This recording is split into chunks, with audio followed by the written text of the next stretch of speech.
Olá, bom dia para vocês. Hoje a gente vai ler Jó 34, tá? E continua as falas de Eliú. Eliú, aquele amigo, né? Que a gente não sabe se é amigo, mas um jovem que depois dos três amigos de Jó falarem, os três amigos mais velhos, ele vai entrar no assunto e ele vai começar a falar. O que se sabe de Eliú é que ele fala sobre o caráter educativo de Deus. Porém, não se sabe se ele é um curioso que se meteu na conversa ou se de fato ele era um quarto amigo de Jó, tá? Então, nós vamos ler Jó 34. Pai, em nome de Jesus, muito obrigada, Senhor. Obrigado porque eu vejo a sua bondade em tudo, Senhor, em tudo. O Senhor tem cuidado de nós. O Senhor tem provido, o Senhor tem protegido, o Senhor tem direcionado, Pai. Tudo que acontece coopera para o bem daqueles que amam a Deus e são chamados segundo o seu propósito, ou seja, vivem na tua lei. E nós vivemos na tua lei, Senhor. Então, em nome de Jesus, Pai, nos ajuda e continua a nos direcionar, Senhor. Em nome de Jesus, amém. Gente, a gente vai ler Jó 34, que fala assim. Mas antes de ler Jó 34, uma coisa que acontece muito é que a gente quer as bênçãos do Senhor, mas a gente não quer andar em santidade. A gente quer tudo aquilo que Deus tem para nos dar, mas a gente não quer Ele. A gente quer o bem de Deus. E o que eu tenho visto aqui, nesses capítulos de Jó, né? Que toda vez que eu tô num capítulo, num livro, eu tô vivendo coisas que tem a ver com esses livros, é inacreditável como que Deus vai trabalhando isso na minha vida. E eu tenho visto que a gente quer muito as coisas de Deus, mas a gente não quer renúncia, a gente não quer santidade, a gente não quer fazer o que é correto, a gente não quer ir na casa do Pai, a gente não quer buscar o Pai, a gente não quer orar, a gente não quer fazer as coisas que tem que fazer. A gente não quer andar segundo a Bíblia, a gente só quer o que Deus pode nos dar. A gente só quer a graça, o favor imerecido, mas a gente não quer fazer a nossa parte. E isso é muito natural. Ser cristão não é apenas ter um nome e crer em Deus. Porque crer em Deus até o diabo crê. E temer a Deus até o diabo teme. Mesmo com toda a rebeldia de Satanás, ele sabe que Deus é grande, ele sabe que Deus é poderoso, ele já viu, ele sabe a Bíblia melhor que nós, ele leu a Bíblia literal, ele foi criado por Deus e estava na presença do Todo-Poderoso, nós não, entende? Nós somos seres criados por Deus, criaturas dele, e somos chamados de filho assim que amamos, aceitamos, entendemos o sacrifício de Jesus, o próprio Filho de Deus, metade dele praticamente, né? Mas a gente não quer Deus, a gente só quer o que ele tem, entende? E o problema está exatamente nisso. Ah, eu amo Deus. Até que ponto? Até que ponto você ama Deus? Até que ponto eu amo a Deus? Ao ponto de realmente dedicar uma vida para Ele, ao ponto de realmente estar em santidade, fazendo aquilo que é correto, aquilo que Ele manda na Bíblia? Ou eu amo a Deus até a segunda página, até os meus prazeres serem confrontados, até aquilo que eu gosto começar a ficar difícil? Ah, eu acho que não, Deus, não, o Senhor é amor, o Senhor é inclusivo. Sério, não é não. Deus tem uma lei, Deus tem um jeito de ser adorado e ele não vai mudar isso por causa de absolutamente ninguém. Ou você ama a Deus e nega a si mesmo, ou você finge que ama a Deus. Porque você ama mais a você mesmo, você ama mais os seus prazeres, você ama mais o mundo, você ama mais um monte de coisa do que realmente ama a Deus. E crer nele não é motivo de fé. Ser salvo. Porque o fato de eu crer em Deus não quer dizer que eu vou ser salvo. Satanás crê em Deus e não vai ser salvo. Satanás teme a Deus e não vai ser salvo. Entende? Então, o fato de ser salvo, o fato de ir morar com Deus, o fato de realmente estar obtendo as bênçãos dele, aquilo que ele diz que é para mim ser chamado de filho, e bênção não é só bênção material, bênção em todos os sentidos, é ter uma família boa e unida, agradável, é ter paz, uma vida excelente, em paz com Deus, com a presença dele. Tudo isso a gente precisa de santidade. A gente precisa de andar na palavra dele e abrir mão da nossa própria vida. E muitas vezes a gente não quer abrir mão dos nossos prazeres. Não quer. Deus é para mim até o ponto de que entra em conflito com o eu mesmo. Eu quero, eu sou, eu vou. Então, o que eu vejo no livro de Jó é que Jó estava clamando a Deus, mesmo diante de todas as dificuldades, ele estava clamando a Deus, ele contendeu com Deus porque ele não sabia da existência de Satanás. Ao que tudo indica, não era claro a existência de Satanás para eles. Eram deuses e Deus, deuses e Deus, ídolos e Deus. Mas claramente, tem uma força, Satanás é o dono desse mundo, tá agindo, é ele que age através desses deuses. Isso não é claro nesse tempo aqui de Jó. Não é. Não é claro. E tanto não é claro que ele vai achar que Deus está dando isso para ele. E ainda assim ele está no pé de Deus. Ele poderia estar atrás de outros deuses? Poderia, mas ele não está. Então, a gente quer o bem de Deus, mas a gente quer Deus de verdade? É uma coisa para examinar o próprio coração, sabe? Examinar o nosso coração e entender se de fato a gente está querendo Deus ou se a gente quer só aquilo que ele pode nos dar sem a obrigação de fazer nada para ele, sabe? De obedecer, de ser fiel, de adorar de verdade, de andar em santidade de verdade. Porque tudo isso... isso é bobagem. Não, não é bobagem. Sem santidade, ninguém verá a Deus. Sem estar andando na palavra dele, você não garante salvação. Tá? É óbvio que as nossas obras não nos salvam, mas a fé sem obras, ela é morta. Ou seja, só vai dar para mim espelhar Cristo se eu vivo Cristo. Só vai dar para mim espelhar Cristo se Cristo faz parte de fato da minha vida. Do contrário, o que tá dentro vai sair para fora. E sempre que sair para fora, as pessoas verão. Até eu mesmo. É muito difícil conviver com a ansiedade, com a loucura, com a falta de fé, com a doideira. Conviver com tudo isso. É um inferno, literal. Viver sob pressão, angústia, medo, depressão, ansiedade. É um inferno. É você vivendo um inferno na sua própria cabeça. Isso tem solução. Deus. Mas é amar ele antes de me amar. É amar tanto ele que ele é o primeiro. Ele é o primeiro antes de mim. Ele é o primeiro antes dos meus filhos. Ele é o primeiro antes do meu cônjuge. Ele é o primeiro antes de tudo. Todas as coisas se submetem a Deus na minha vida. Tá? Então vamos ler a fala de Eliú, que é a segunda fala, 34. Jó 34 fala assim: Eliú disse mais: Vocês que são sábios e instruídos, escutem o que eu vou dizer. Assim como os ouvidos julgam o valor das palavras e o paladar prova os alimentos, assim nós agora vamos examinar o caso e resolvê-lo do jeito que nos parecer melhor. O caso de Jó. Ai, Cristo. Jó está dizendo que é inocente e que Deus não quer lhe fazer justiça. Jó estava chamando Deus para justiça, literal. Pro ringue, né? É mais ou menos isso. E pergunta: como é que eu poderia mentir dizendo que eu estou errado?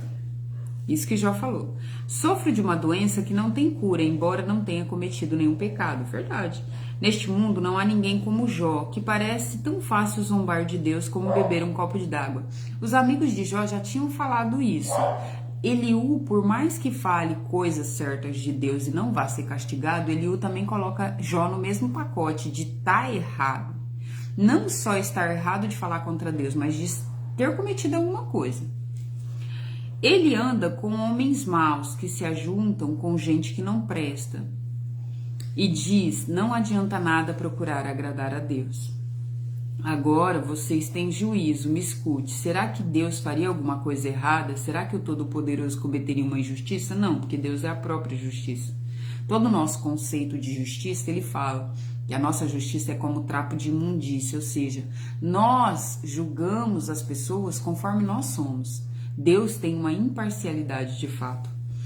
Agora, vocês que têm juízo, me escute. Será que Deus faria alguma coisa errada? Será que o Todo-Poderoso cometeria alguma injustiça? Ele nos paga de acordo com o que fazemos e dá a cada um o que merece. Na verdade, o Deus Todo-Poderoso não faz o mal e não é injusto com ninguém. Na verdade, o que a gente faz volta, né? A nossa colheita volta. Mas Deus pode permitir na nossa vida coisas que nós, de fato, não estejamos fazendo alguma coisa para merecê-las. Mas porque Deus quer mostrar para nós o nosso coração, aonde está o nosso coração. Sabe, o caráter punitivo de Deus, não, o caráter educativo de Deus não é para nos ferir. Não é para nos maltratar. É para que a gente volte ao lugar certo. Assim como um pai corrige um filho. Então, ó, na verdade, o Deus Todo-Poderoso não faz o mal e não é injusto com ninguém. Quem entregou o poder a Deus? Quem fez o governo do universo? Se Deus quisesse, poderia fazer voltar para si o fôlego, a respiração da gente. Então, todas as pessoas morreriam juntas no mesmo instante e voltariam ao pó de novo. É verdade, se ele puxar o ar que nós respiramos, tchau. Agora, Jó, se você sabe, escute e preste atenção que vou lhe dizer. Se Deus odiasse a justiça, não poderia governar o mundo. Será que você quer condenar aquele que é justo e poderoso? Deus condena os reis e as autoridades, que são maus, quando não prestam. Ele não mostra preferência pelas pessoas que estão no poder, nem favorece os ricos em prejuízo dos pobres, pois todos foram criados por ele. A morte pode vir de repente, no meio do dia, no meio da noite. A pessoa tem um ataque e morre. Deus não precisa de ajuda para matar os poderosos, pois Ele sabe tudo o que fazemos e vê todos os passos que damos. Deus não criou a morte. A morte foi criada através do pecado, mas Deus contém a morte nas mãos, ou seja, Deus controla o poder da morte, sim. Tá? O que ela pode ou não fazer.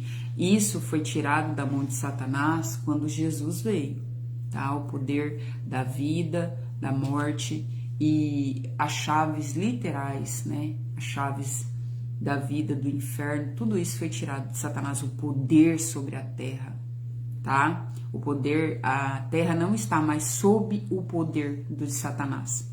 O sistema do mundo, sim. Mas toda a natureza, tudo que Deus fez, tudo isso obedece ao Criador. Sempre obedeceu e sempre obedecerá. Porque isso não é obra de Satanás, tá? Não existe nenhum lugar, por mais escuro que seja, onde um pecador possa se esconder de Deus. Deus não precisa marcar um dia para que a pessoa se apresente a fim de ser julgada por ele. Ele não necessita de examinar a vida dos poderosos para acabar com eles e dar aos outros o seu lugar, pois Deus conhece o que eles fazem de dia, de noite, ele derruba e os esmaga. Cadê? Pois Deus conhece o que eles fazem de noite, ele os derruba e os esmaga. Em público, na frente de todos, Deus os castiga como se fossem criminosos, pois eles se afastam dele e não quis obedecer a nenhum dos seus mandamentos. Eles fizeram com que os gritos dos pobres e explorados subissem até Deus, e ele os escutou. Mas, se Deus calar, ninguém poderá condená-lo. E se ele esconder o rosto, as pessoas e nações ficarão sem defesa e nada poderão fazer para evitar que homens maus as governem e as explorem. Ou seja, Deus manda em tudo, né? Seja nos poderosos, seja nos pobres, seja nos fracos, seja nos fortes, Deus que manda. Jó, será que você reconheceu diante de Deus que você sofreu por causa dos seus pecados e que prometeu que não vai mais pecar? Aqui está a acusação de Eliú. Será que você pediu a Deus que lhe mostrasse as suas faltas e resolvesse parar de praticar o mal?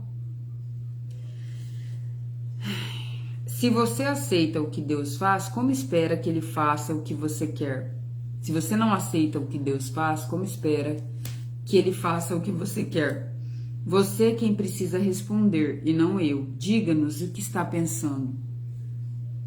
Eu acho muito difícil nessa situação que Jó é encurralado. Sabe uma pessoa encurralada?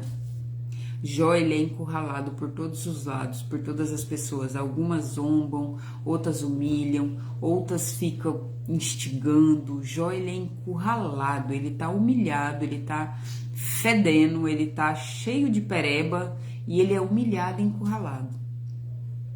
É difícil. Perdoar as pessoas quando elas nos ferem é difícil, mas perdoar as pessoas que ficam nos apontando e nos ferindo pra valer o tempo todo, que aqui foram meses, né? Provavelmente, sei lá, 1 mês, 2 meses, esses amigos nessa conversa toda. Cara, olha, Jó foi o que mais sofreu, literal. Deve ter sido muito difícil pra ele mesmo. Então, ó, mas se Deus calar, ninguém poderá condená-lo. Aí ele fala, ó, nada poderão fazer para evitar que homens maus governem e explorem. A gente tá mais embaixo.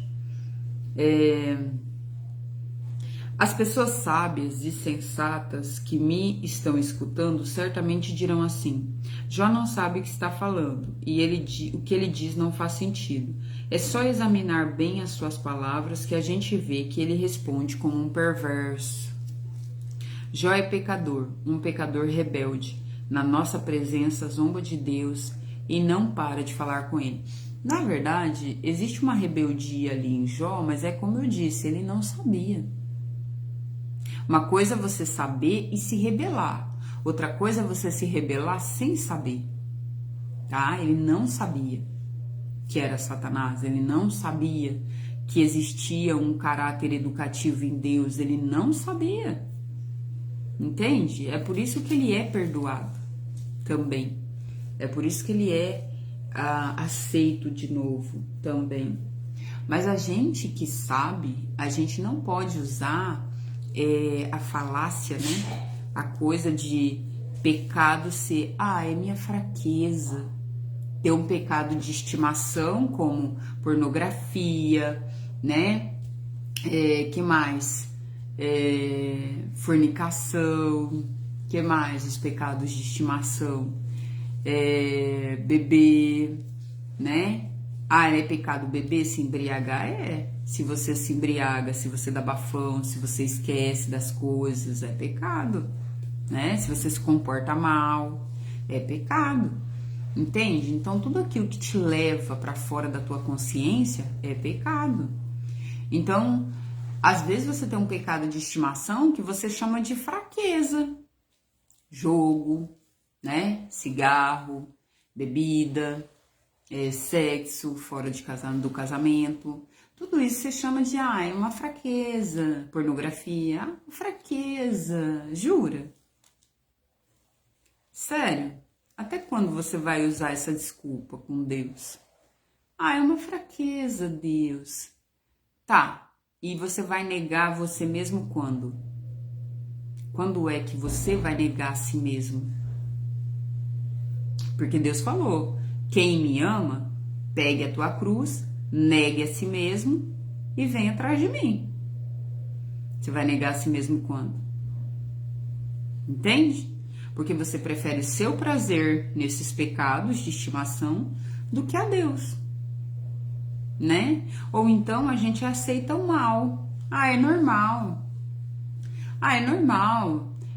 Os filhos estão ali, né, em adolescência, estão transando dentro de casa, os pais são cristãos, mas é normal. Não, os adolescentes são assim mesmo, né? Tá usando uma roupa indecente, tá se comportando mal. Não, normal, é o mundo, né? É o mundo mesmo. É o sistema mundo dominando. Entende? Então não adianta a gente dar desculpa para Deus. Até que ponto a gente ama Deus? Até o ponto de nos negar a nós mesmos e colocar Ele na frente, ou ao ponto de eu estar na frente de Deus? Tudo que é meu, meu prazer, os meus pecados, a minha vida tá na frente de Deus. É uma decisão, né? É uma escolha todos os dias. Deus abençoe vocês. Bom dia. Até amanhã.